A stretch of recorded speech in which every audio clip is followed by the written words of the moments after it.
दुर्लभम भारते जन्म मनुष्य तत्र दुर्लभम, अर्थात मनुष्य के लिए भारत में जन्म लेना सबसे दुर्लभ है। भाग्यशाली है जिन्होंने भारत में जन्म लिया। दोस्तों, हम सभी भाग्यशाली हैं कि हमारे इस महान भारत देश में अनेकों सपूतों ने जन्म लिया, जिन्होंने भारत देश को दुनिया में उच्च स्थान पर पहुंचाया। आज हम एक ऐसे ही प्रतिभा संपन्न व्यक्तित्व के बारे में जानने की कोशिश करेंगे। APJ Abdul Kalam the missile man एक ऐसा नाम है जो अपने आप में ही एक पहचान है, एक उन्नत भारत की। कलाम का जन्म 15 अक्टूबर 1931 में रामेश्वरम, तमिलनाडु में हुआ था। डॉक्टर कलाम ने शायद माँ की कोख में ही इस ब्रह्मांड का अनुभव कर लिया था और उसी को अपना विश्व जानकर उसी कार्य में रममान होने का निश्चय कर लिया।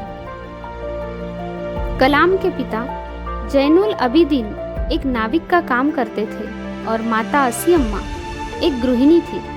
परिवार की आर्थिक स्थिति ठीक ना होने के कारण उन्हें छोटी सी उम्र से ही काम करना पड़ा। अपने पिता की आर्थिक मदद के लिए कलाम स्कूल के बाद समाचार पत्र का वितरण करते थे। कलाम अपने परिवार में सबसे लाडले थे, लेकिन उनका परिवार छोटी बड़ी मुश्किलों से हमेशा ही जूझता रहता था, जिस कारण उन्हें बचपन में ही अपनी जिम्मेदारियों का एहसास होने लगा था।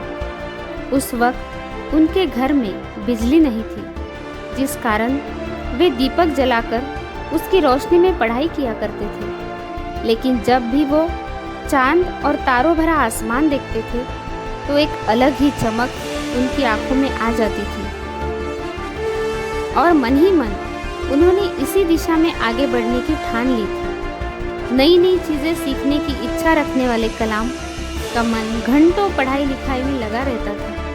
विपरीत परिस्थितियों के बावजूद भी उन्होंने 1954 में तिरुचिरापल्ली के सेंट जोसेफ कॉलेज से अपना ग्रेजुएशन और 1960 में चेन्नई के मद्रास इंस्टीट्यूट ऑफ टेक्नोलॉजी से एरोस्पेस इंजीनियरिंग की पढ़ाई पूरी की। अपनी पढ़ाई पूरी होने के बाद वे रक्षा अनुसंधान और विकास संगठन DRDO में वैज्ञानिक के तौर पर भर्ती हुए। कलाम ने अपनी करियर की शुरुआत भारतीय सेना के लिए एक छोटे हेलीकॉप्टर का डिजाइन बनाकर की। इस दौरान उन्हें प्रसिद्ध वैज्ञानिक विक्रम साराभाई के साथ काम करने का मौका मिला। वर्ष 1969 को उनका स्थानांतरण भारतीय अंतरिक्ष अनुसंधान संगठन यानी इसरो में हुआ। यहाँ वो भारत के सैटेलाइट लॉन्च व्हीकल परियोजना के निदेशक के तौर पर नियुक्त किए गए थे। इसी परियोजना की सफलता के परिणाम स्वरूप भारत का प्रथम उपग्रह रोहिणी पृथ्वी की कक्षा में वर्ष 1980 में स्थापित किया गया। इसरो में शामिल होना उनके करियर का सबसे अहम मोड़ था और जब उन्होंने सैटेलाइट लॉन्च व्हीकल परियोजना पर कार्य आरंभ किया तब उन्हें लगा जैसे वो इसी कार्य के लिए बने हैं। 1963-64 के दौरान उन्होंने अमेरिका के अंतरिक्ष संगठन नासा की भी यात्रा की। परमाणु वैज्ञानिक राजा रामन्ना, जिनकी देखरेख में भारत ने पहला परमाणु परीक्षण किया।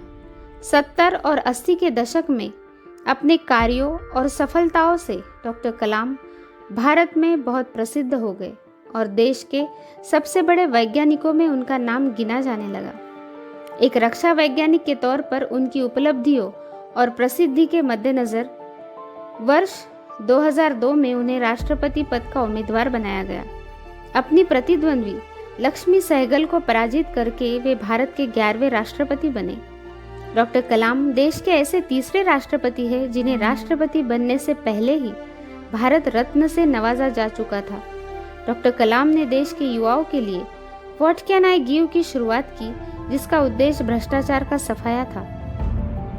देश के युवाओं में उनकी लोकप्रियता को देखते हुए उन्हें 2 बार MTV youth icon of the year award भी प्रदान किया गया। वर्ष 1911 में प्रदर्शित हुई हिंदी फिल्म आई एम कलाम उनके जीवन से प्रभावित है। डॉक्टर कलाम एक अच्छे लेखक भी थे। देश और समाज के लिए किए गए उनके कार्यों के लिए डॉक्टर कलाम को अनेकों पुरस्कारों से सम्मानित किया गया। लगभग 40 विश्वविद्यालयों ने उन्हें मानद डॉक्टरेट की उपाधि दी। और भारत सरकार ने उन्हें पद्म भूषण, पद्म विभूषण और भारत के सबसे बड़े नागरिक सम्मान भारत रत्न से अलंकृत किया। 27 जुलाई 2015 को भारतीय प्रबंधन संस्थान शिलांग में अध्यापन कार्य के दौरान उन्हें दिल का दौरा पड़ा, जिसके बाद करोड़ों लोगों के प्रिय और चहेते डॉक्टर कलाम परलोक सिधार गए। ऐसे अद्वितीय प्रतिभा के धनी हम सभी के लिए एक प्रेरणा स्रोत है।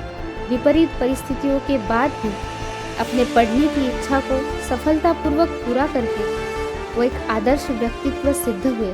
ऐसे इस महात्मा को उनके जन्म दिवस पर शत शत नमन, शत शत नमन, शत शत नमन।